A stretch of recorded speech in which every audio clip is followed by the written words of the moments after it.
Welcome to Jerome, Arizona, the largest ghost town in the United States. It's already creepy just driving in.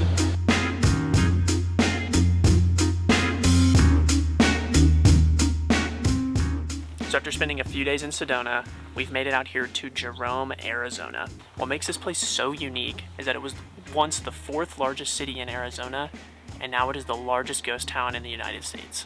So to start off our trip here in Jerome, we came to the Jerome State Historic Park, which is inside the preserved Douglas Mansion. So this is a former house and it is now a museum devoted to the history of this town. And it has been a landmark here in Jerome since 1916, when James S. Douglas built it on the hill just above his Little Daisy mine.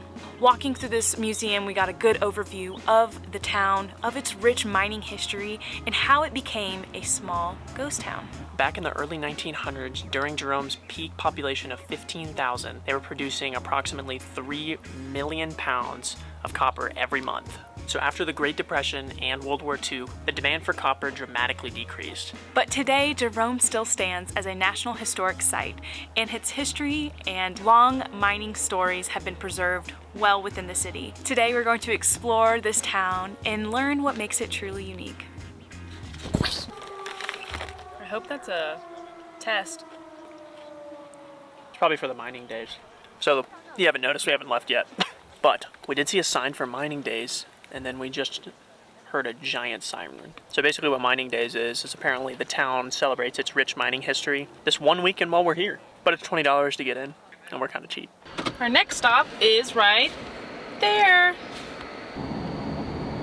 Oh gosh, do you think this is haunted? Yeah. So we just pulled up to the old Jerome High School, which you could see right across the valley from the Douglas Mansion.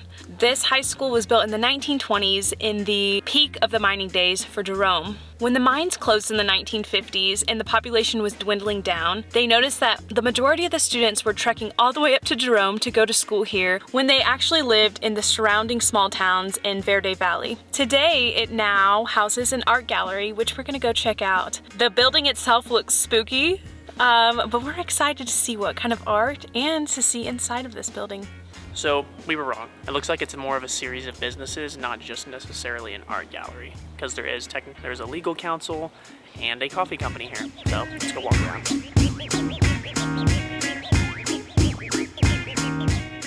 This really reminds me of Colorado Springs when we went to the coffee shop, because it was in an old school building, and this is exactly what this is. Looks like more art studios. And no one's here. Yeah, nobody's here, and it's just like really eerie. I really wish this auditorium was open, but unfortunately it's boarded shut because I don't know if you're gonna be able to see through the glass, but this is crazy.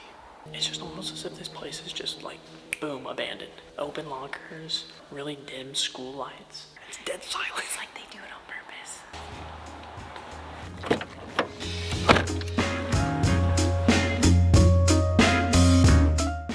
Back in the mid-1930s, this jail slid down the mountain 225 feet and was actually in the middle of the road up ahead, and they had to build around it. They had to move it, obviously, because of infrastructure, so they moved it, and this is its final resting place. Yeah, legend has it that it moved itself. Big fat lie. We have yet to hear if anybody was in the building when it slid. I've been wanting to know that. You know, that's not been included in the story. Maybe it's included in the ghost stories, though. How this jail slid 225 feet and stayed relatively intact is pretty crazy, but I'm pretty sure they kind of built it up when they moved it just a tad. So we've been walking around the town, looking at our map and seeing the different historical markers as we walk by, some that we learned about in the museum and we're matching them in person. But for the rest of the day, I think we're just gonna walk around a little bit more, look into some more shops, and maybe do a wine tasting.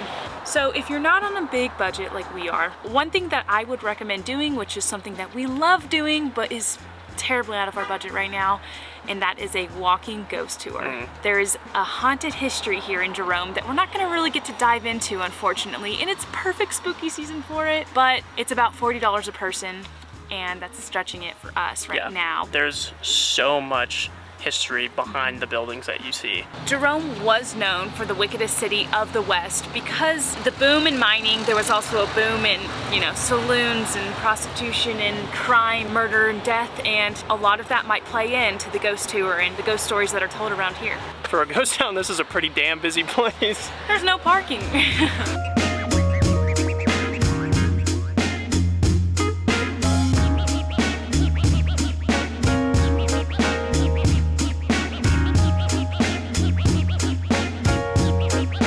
Well, we made it back to our campsite. Luckily, it was only 30 minutes away, but what a fun day in Jerome. We had no idea this town existed until we were coming to Sedona. Jenna's dad texted us about it to go check it out, and honestly, it was really interesting. Pretty crowded for a ghost town. Pretty crowded. There was a lot more to do there than we even got to try in one single day. Would love to go back one day and do the tours, do some more wine tasting, and there's also some old saloons you can stop by in.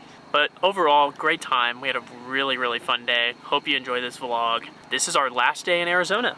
Yep. So this is gonna be our last night in Arizona, and we are gonna be heading to New Mexico tomorrow. Thanks for watching. We'll see you in the next one. Bye.